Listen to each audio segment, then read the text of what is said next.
faculty. I learned a long time ago that if you wanted to get anything done with Jim, you went to his wife. All kidding aside, the story Jim tells is absolutely accurate. I got what we call in my old neighborhood in Claymont, Delaware, I got shellacked in the first two primaries. And I kept saying, I'm waiting to go to South Carolina. No, I mean it sincerely, because I come from a state that has the 8th largest African American population, and that's the source of all my support in Delaware, for real. And I got down here, and things were moving pretty slow. And I remember Miss Emily saying to me, and I heard her say it to Jim, we should be for Biden. And she's an incredible woman. I'll speak about her a little bit. But, you know, not only did we win, I think we won every single district.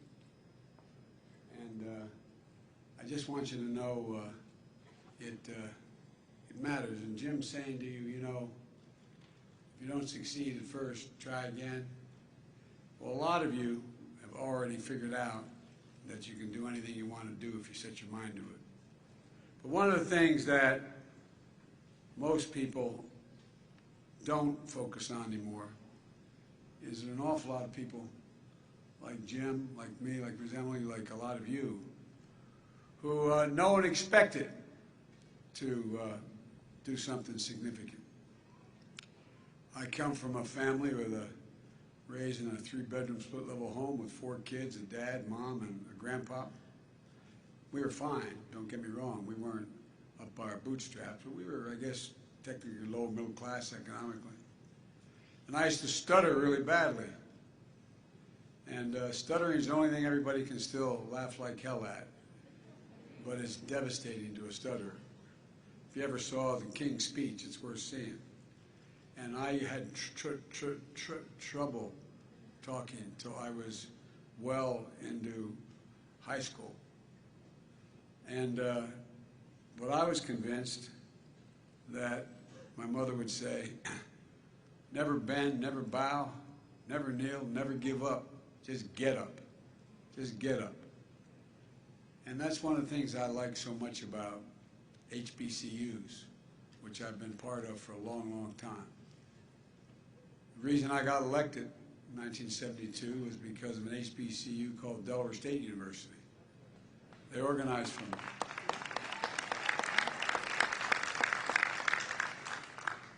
So, folks, you're inheriting an incredible tradition graduating from this university. On Inauguration Day, I placed my hand on the Bible and looked out toward the National Mall. And what I see? I saw a South Carolina State baseball cap. Oh no, not kidding. Not kidding. Talking to 2 former presidents, Clinton and Bush. Today I look out and I see Jim in his South Carolina State cap and gown.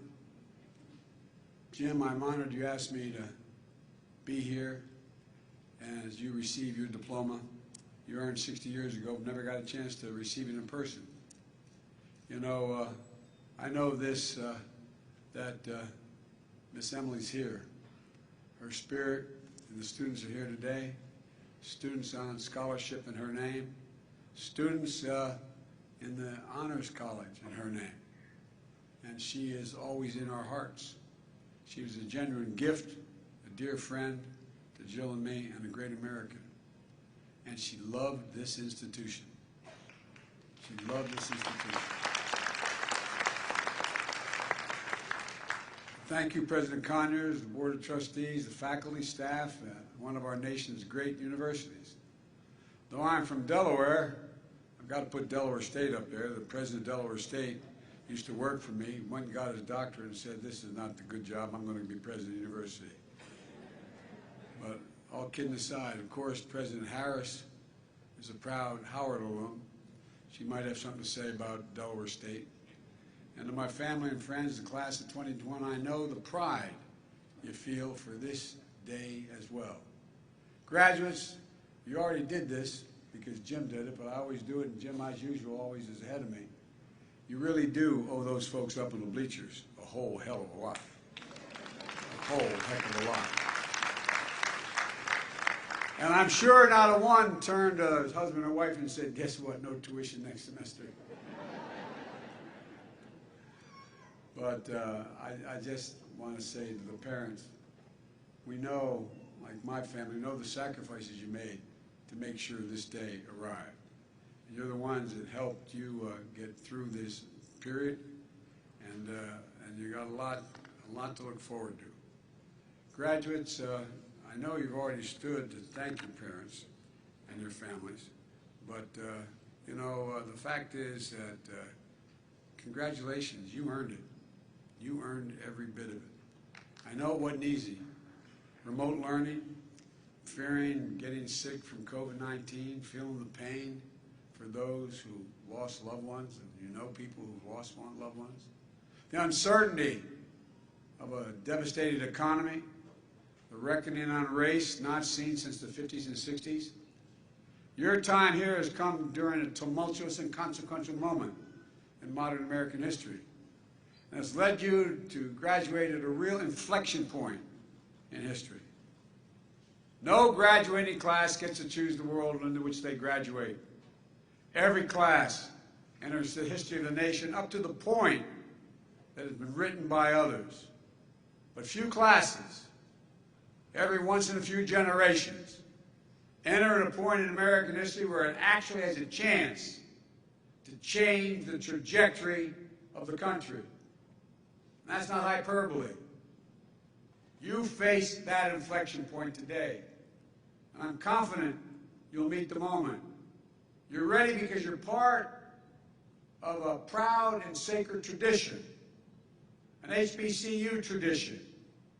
More than 180 years of excellence. Institutions that instill a sense of purpose and commitment to make a difference in all their students. Not just to lift up yourselves, but to lift up others. An institution grounded in the belief that every American, of every race, background, and zip code, should have a fair and equal chance to get as far as their God-given talents give them. Incubators of scholars and educators, advocates and athletes, leaders of industry and entertainment, faith in medicine, arts and science, the molders of trailblazers, visionaries, and public servants. You know it. You know it better than anyone. HBCUs have helped produce 40% of all the black engineers in America. 50%. 50% of all the black lawyers in America. 70% of all the black doctors and dentists in America. And 80% of all the black judges in America. Folks, I see HBCU excellence every single day in my administration, and I'm not exaggerating. Vice President Harris, my cabinet, Michael Reagan, administrative EPA, senior White House staff across my entire administration, graduates, I'm here to congratulate you, but also to let you know that your country, this is not hyperbole, is counting on you. They're counting on you to turn the dial at a moment we have a chance to do it. And that I'm committed to doing everything I can to make real the promise of America for all Americans, for all of you. That's why my administration has delivered $5 billion so far to HBCUs just this year. Just this year. And more to come. Because there's nothing you're unable to do if you have the product.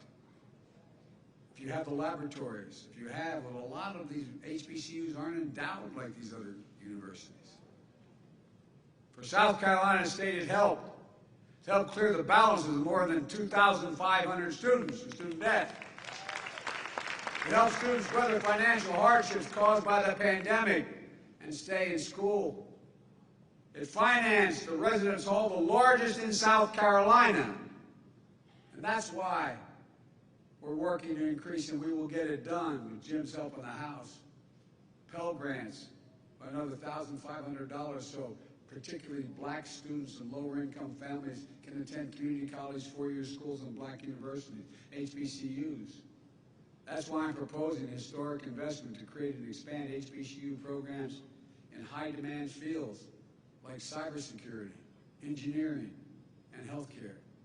These are the big-paying jobs getting out now.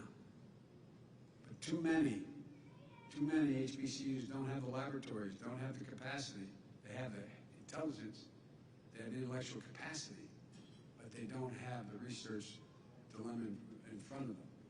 We're going to create new research and development labs to prepare students for jobs in the future and establish HBCU research hubs all across this nation. I also reestablished the President's Board of Advisors on HBCUs, led by a friend of mine, Dr. Tony Allen, president of Delaware State University. As I said, used to work at my staff to engage the private sector to advance HBCUs. It's beginning to happen, I think your president will tell you. Vice President Harris is in constant contact with leaders of the Divine Nine. I signed an executive order to advance HBCU excellence across the administration in everything from policies to funding. And part of that effort includes recognizing outstanding HBCU student scholars, like your student government president we just heard from, Giovanni. Congratulations. But there's always more we can do. We're going to lead the way just as Jim has led the way. What makes Jim so effective as the highest-ranking Southern African American ever in the House of Representatives is Jim never forgets where he came from.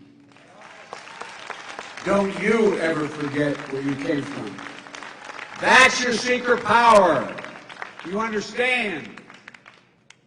There's no one more effective who knows how to get things done than someone who understands the need to get things done and the people who need it. I mean it. Who understands what folks are going through. That's Jim, and that's many of you, and that was me graduating years ago. With the infrastructure law I just wrote and signed into law, and that Jim did so much to pass, we're going to create better jobs for millions of people, to rebuild our roads, highways, bridges, cities, small towns, rural communities. It means more opportunities for black businessmen, black contractors, black engineers, building black communities back to where they have to be. And I mean it. So if you don't know the community, it's hard to know what it needs. It means every American, every child being able to turn on a faucet and drink clean water because we're going to rip up every lead pipe in America. It's something that Jim has really championed. It means everyone should be able to access high-speed internet, urban, suburban, and rural. Graduates, you lived it. No student should have to go to a coffee shop or a fast food restaurant to get the internet so they can do their homework. We're going to make sure it never happens again. This is the United States of America, for God's sake. And criminal justice reform, we need it from top to bottom. I believe we need judges who understand the experience of the people where they come from. That's why I'm proud I appointed more black women to the federal bench and the circuit courts, and more former public defenders to the bench than any administration in American history. The previous record was 3 black women in 8 years. We've confirmed 4 in less than 8 months, and there's more we can do. There will be lawyers and judges who will be in charge, who understand real people and the needs of people. On police reform, I share the frustration, and I know the family well. George Family Justice Act and Policing Act, I know the family well. It's not been passed in the Senate, but the fight's not over. Despite Republican obstructionism in this bill, we've made changes to the federal law enforcement policies that I have the ability to do with the stroke of a pen.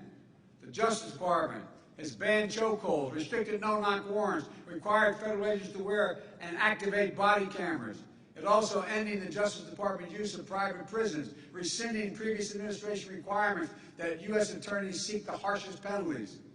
The Justice Department has opened a pattern and practice investigation into systemic misconduct of police departments in Phoenix, Louisville, Minneapolis, Mount Vernon, New York. But we're just getting started. This administration is going to continue to fight for meaningful police reform in Congress and through additional executive actions. And you will be our next generation of elected officials, police chiefs, civil rights leaders, leading the way. See what just happened in New York City? First black woman head of the police department.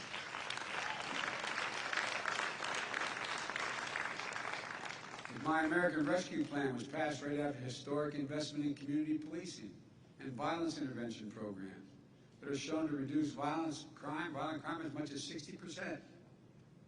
We don't have to spend less money, we have to spend more money in police to give them the kind of help they genuinely need. Why is a police officer showing up to the suicide threat, someone trying to jump off a building? We need more social workers there. We need more psychologists there. They need help. They're basically good people to prevent violence in the first place. We're expanding summer programs and job opportunities and other services to keep young people safe and set them up for success. We're helping formerly incarcerated people re-enter their communities. Somebody gets out of jail now after serving their time. What do they get? They get a bus ticket and $25. And they end up under the same bridge that got them there in the first place. So I'm going forward to make sure that everything that's available to anybody else is available to them, notwithstanding the fact they'd already served their time. We're going to reinstate access to Pell Grants, job training, apprenticeships, proven pathways to a better life. We need you. We need you to lead a lot of these efforts. We're also working to stem the flow of firearms and rogue gun dealers, the current epidemics of gun violence in this country. No greater victims than the black communities. We talk about these massive shootings. Well, guess what? There's a massive shooting every day in urban America. The number of lives that are taken. But you'll lead the way as community leaders, educators, faith leaders, nonprofit leaders. So my daughter's doing right now, she's a social worker. She's heading up Boys and Girls Clubs all across the country. You got to give people alternatives. You got to give them a reason to think they can make it. We're also going to use the federal government's purchasing power to unlock billions of dollars in new opportunities for devastated small businesses, including minority-owned small businesses to access government contracts. The goal I've set is 50% increase in the number of minority contracts going to minority firms by the year 2025. Because folks, what did we learn? We learned there's no difference between a black entrepreneur and a white entrepreneur in success, except the black entrepreneur usually doesn't have a lawyer, usually doesn't have someone who is going to be there, an accountant, to get it all set up. Their idea is as profound, but the help is missing. You'll be the entrepreneurs and business owners accessing that opportunity and reinvesting in your communities. On housing, it isn't right. If a builder goes out and builds the exact same home in two different sides of an interstate, one in an all-white neighborhood and one in an all-black neighborhood, same exact home, the moment the last screw or bolt was put into that home and somebody occupies it, the black home is worth 20% less than the white home. The moment. You live in a black community, you have a better driving record, someone lives in an all-white community. Same automobile, your insurance is going to be higher. It isn't right. That home owned by a black family is appraised at a lower rate. At the same time, the home owned by the white family is raised more. We're aggressively taking on housing discrimination. How do folks make it to the middle class from working class circumstances?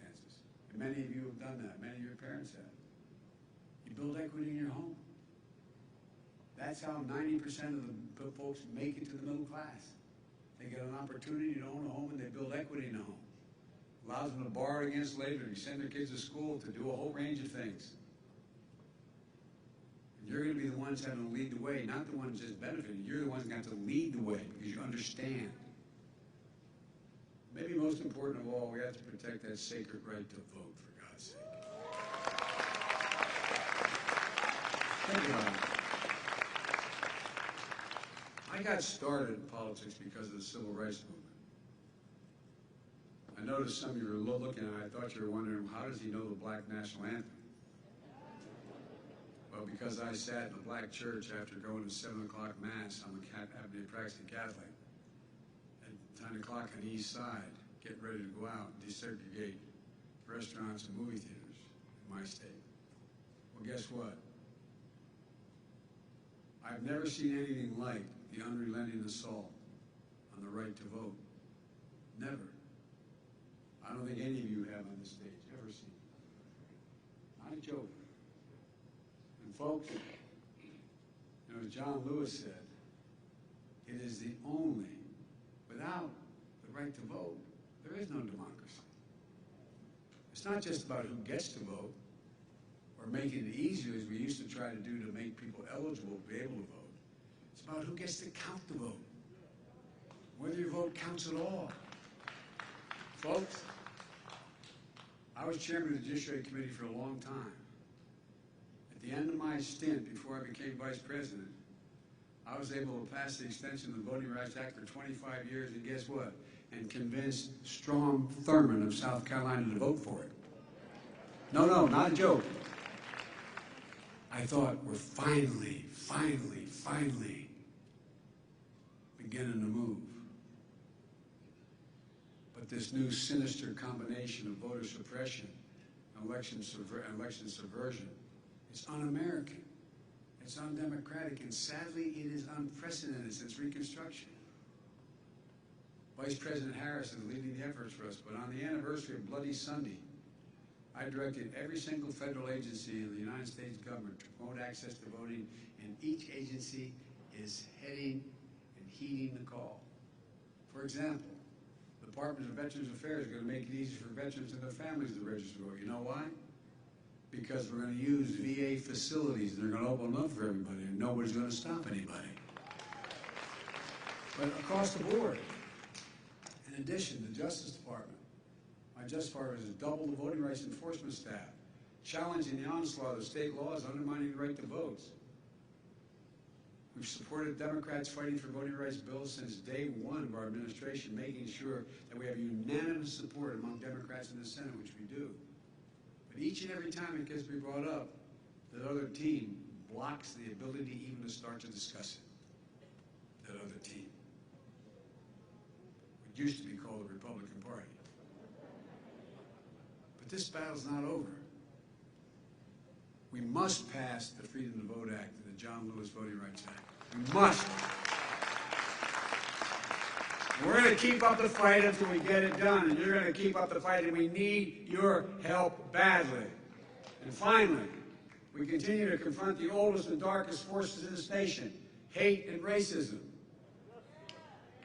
You know, there's a through line from Owensboro massacre that happened 53 years ago that killed 3 students for whom this very area, this very arena is named, to darkness that pierced the grace of Mother Emanuel Church in Charleston, which I visited right afterwards 6 years ago, to the torches, those you ever think you'd see in the modern times, people coming out of the fields down in in Charlotte, Virginia, Charlottesville, Virginia, carrying torches and Nazi banners, screeching most anti-Semitic and anti-black rhetoric in history. Hundreds and hundreds of them. And when asked, the guy who had this job before, when asked what he thought about it, he said, well, there's some very good people there. Hell, very good people. They're racist, they're fascist. And folks, that was 4 years ago. I never thought I'd see that in my career. The violent and deadly insurrection on Capitol Hill 11 months ago on January the 6th. I'm going to say something self-serving. I'm supposed to know an awful lot about foreign policy. I've known every major world leader in the last 40 years. I've spoken to over 140 heads of state since I've become president. You know what they'll ask me? Is America going to be all right? What about democracy in America? Did you ever think you'd be asked that question by another leader? I'm not exaggerating, gentlemen. Leader of China, Xi Jinping, who I've met with more than any other world leader, and Putin, both are very straightforward. Say democracies can't function in the 21st century because things are too complicated. They move too fast in time to get a consensus which democracies require. That's why autocracies will rule the day. Folks, this is a troublesome time, but it's a significant opportunity. Jim and I have engaged in civil rights work for our entire careers, him more consequential than me. Despite all the laws enacted through the struggles we know, we knew we could make progress. But one of the things I thought, and Jim probably didn't, but I thought, Jim, I thought when we had some of those major victories, we finally crossed the threshold.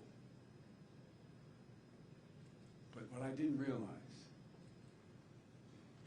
is you can defeat hate, but you can't eliminate it. It just slides back under a rock. And when given oxygen by political leaders, it comes out ugly and mean as it was before. We can't give it any oxygen. We have to step on it. We have to respond to it. It's not who we are. It's a minority, but if the majority doesn't speak up, it has a profound impact. That's what we've seen in the last few years. We must not give hate any safe harbor. We have to shine as bright as light as we can on it. That's the ultimate disinfectant. Call it out. And you're going to be the light. You're going to have to be the light. Let me close with this. The history of the journey of America, progress and possibilities, is written by people who sat where you're sitting right now. Again, not hyperbole, it's a fact. People like Jim and Emily Clyburn, students who met in a jail cell after standing up for what was right and just, who never stopped. In 1961, they were you. Now in 2021, you are them. You're part of one of the most gifted. This, again, is not hyperbole. Listen to me, and I'm being precise. You're part of the most gifted, tolerant, talented, and the single best educated generation in all of American history. You are. But with that comes a hell of an obligation. You accept people as they are, black, white, Latino, Asian, Native American, gay, straight, transgender, able and disabled. You see them as people, as fellow Americans who deserve respect and dignity. You're going to see more change in the next 10 years than we've seen in the last 50 because of the incredible change in science and technology. You're going to see us traveling commercially in the next 20 years at 12, 15,000 miles an hour. Subsonic speeds, supersonic speed. I mean, the things are going to change. But it's required the educated population you represent to understand it, to translate it, to move it. I have every confidence that no matter your career, you're going to translate change into greater opportunity and happiness and prosperity for you and the world around you. When I looked out on Inauguration Day, I saw that South Carolina baseball cap that I saw. Well, your hope and your optimism.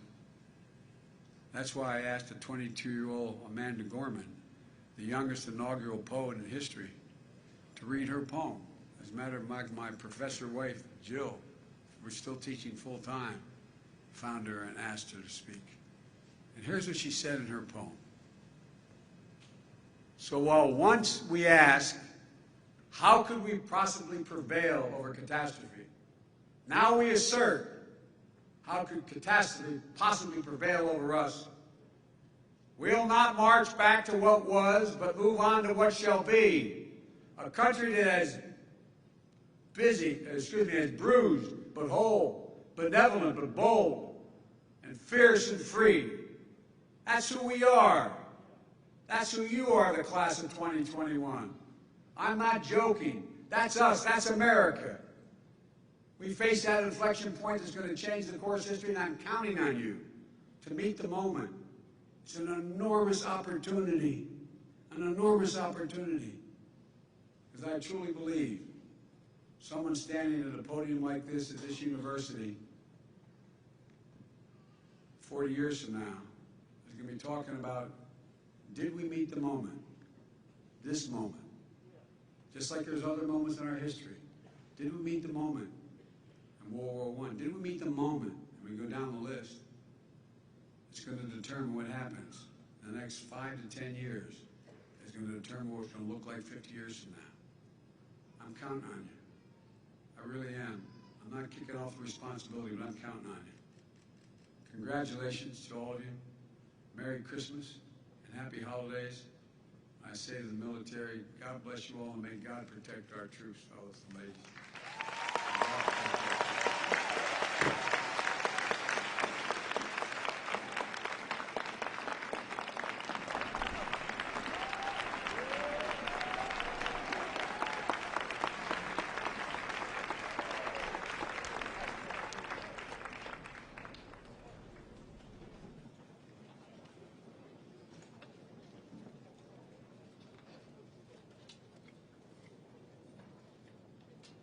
President Conyers, ladies and gentlemen, it is my privilege to present the candidate for the honorary degree.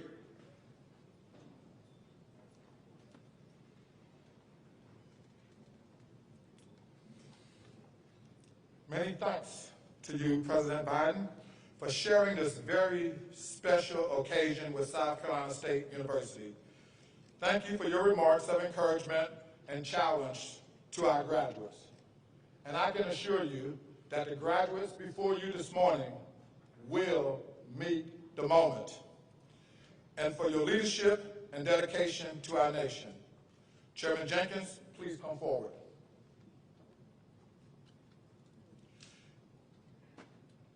It is a great honor for the university to confer honorary doctorates upon individuals who have made significant contributions in various arenas. This morning, upon the recommendation of the Honorary Degrees Committee, the Board of Trustees has approved the 46th President of these United States, Joseph R. Biden, Jr., to receive this prestigious honor. By virtue of authority vested in me by the state of South Carolina, I hereby confer upon you the degree for which you have been recommended, the Honorary Doctor of Humane Letters, with all the rights and privileges appertaining thereof. Congressman Clyburn, please escort President Biden to the center of the stage.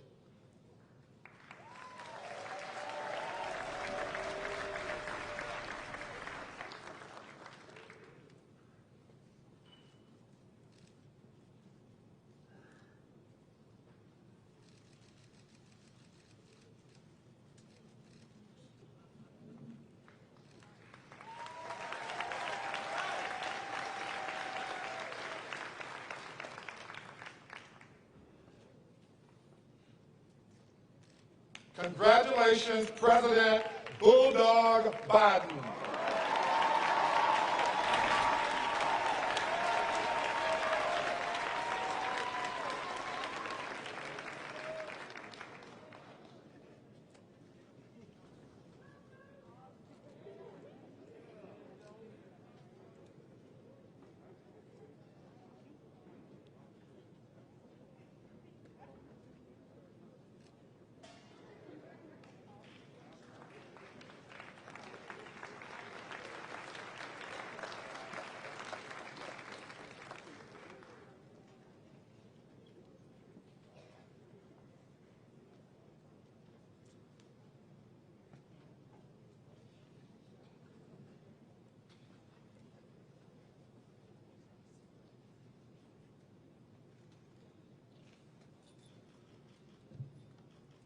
the conferring of the degrees.